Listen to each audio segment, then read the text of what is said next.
নাহমাদুহু ওয়া নুসাল্লি আলা রাসূলিহিল কারীম আম্মা বাদ। সুপ্রিয় দর্শক শ্রোতা, মহিমান্বিত মাস রমজান উপলক্ষে সময়ের মাসব্যাপী আয়োজন ইসলাম ও রমজানে আপনাদের স্বাগত জানাচ্ছি আমি নোমান বিল্লাহ। আজ আলোচনা করব রমজানে দান সৎকার গুরুত্ব ও ফজিলত সম্পর্কে। রমজান মাস হচ্ছে আত্মশুদ্ধি, ইবাদত ও সওয়াব অর্জনের শ্রেষ্ঠ সময়। এই মাসে মুসলমানরা রোজা রাখার পাশাপাশি দান সৎকা করে আল্লাহ তাআলার সন্তুষ্টি অর্জনের চেষ্টা করেন। কোরআন ও হাদিসে রমজানে দান সৎকার বিশেষ গুরুত্ব ও ফজিলত সম্পর্কে সুস্পষ্টভাবে উল্লেখ করা হয়েছে।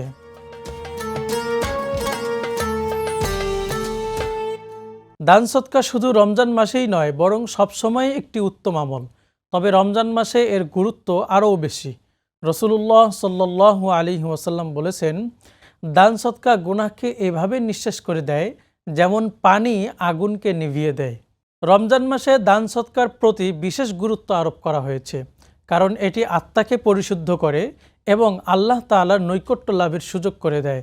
মহানবী সাল্লাল্লাহু আলাইহি ওয়াসাল্লাম রমজান মাসে অত্যন্ত উদার হতেন। হাদিসে এসেছে, রাসূলুল্লাহ সাল্লাল্লাহু আলাইহি ওয়াসাল্লাম মানুষের মধ্যে সর্বাধিক দানশীল ছিলেন, আর রমজান মাসে তিনি সবচেয়ে বেশি দান করতেন।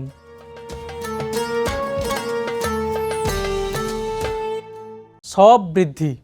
রাসূলুল্লাহ সাল্লাল্লাহু আলাইহি ওয়াসাল্লাম বলেছেন, রমজানে একটি নফল ইবাদত করলে অন্য মাসের একটি ফরজ ইবাদতের সমান সওয়াব পাওয়া যায় এবং একটি ফরজ আদায় করলে অন্য মাসের ৭০টি ফরজ আদায়ের সমান সওয়াব পাওয়া যায়।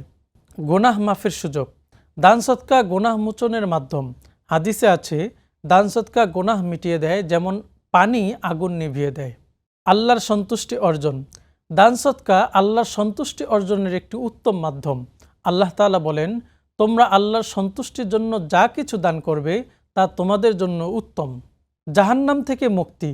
হাদিসে এসেছে, তোমরা নিজেদের জাহান্নামের আগুন থেকে রক্ষা করো ওয়ালাউ বিশিক্কি তামারতিন, অর্থাৎ এক টুকরো খেজুর দান করার মাধ্যমে হলেও।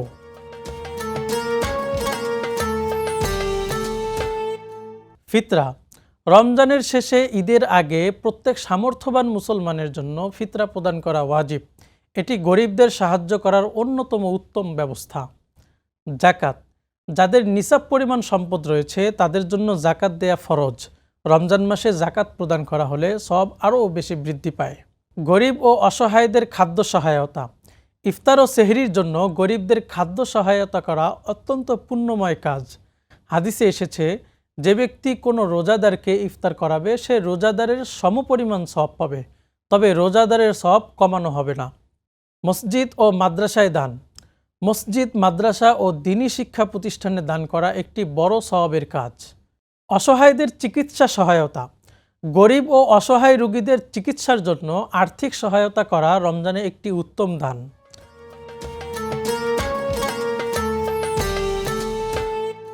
দান সৎকা করতে হলে তা আল্লাহর সন্তুষ্টির জন্য করতে হবে, মানুষকে দেখানোর জন্য নয়। হাদিসে এসেছে, ডান হাত যা দান করে তা বাম হাত যেন জানতে না পারে। এছাড়া দান সৎকা গ্রহণকারীর মর্যাদা রক্ষা করতে হবে, কোনো অবস্থাতেই তাকে লজ্জা দেয়া যাবে না।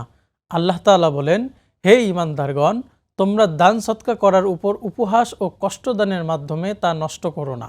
রমজান মাস হচ্ছে আত্মশুদ্ধি ও ইবাদতের মাস। এই মাসে দান সৎকা করলে এর সওয়াব বহুগুণে বৃদ্ধি পায়।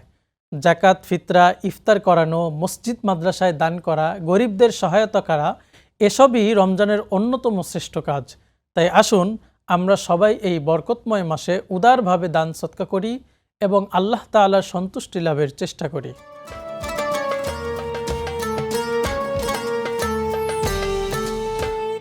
প্রিয় সুধী, রমজানের রোজা সঠিকভাবে পালনের জন্য রমজান সম্পর্কিত গুরুত্বপূর্ণ মাসাইল জানা জরুরি। তাই এ সংক্রান্ত দুটি মাসালা এখানে উপস্থাপন করছি। একজন জানতে চেয়েছেন, রমজানের শেষ দশকে 3 দিন ইতিকাফ করা যাবে কি? রমজানের শেষ দশকের পুরো 10 দিন ইতিকাফ করা সুন্নত। এছাড়া যে কোনো সময় ইচ্ছে মতো ইতিকাফ করা যায়, তবে তা সুন্নত ইতিকাফ হবে না, বরং নফল ইতিকাফ হবে। আরেকজন জানতে চেয়েছেন, ঢেকুরের সাথে হালকা পানি বের হয়ে ভেতরে চলে গেলে রোজা ভেঙে যায়? না, এর দ্বারা রোজার কোনো ক্ষতি হবে না, রোজা বাকি থাকবে, তাই পেরেশান হবার কোনো কারণ নেই। প্রিয় দর্শক শ্রোতা, রমজান মাস জুড়ে সময়ের নিয়মিত আয়োজন ইসলাম ও রমজানের সঙ্গে থাকার জন্য সবাইকে ধন্যবাদ। পরবর্তী পর্ব দেখার আমন্ত্রণ জানিয়ে এখানেই শেষ করছি।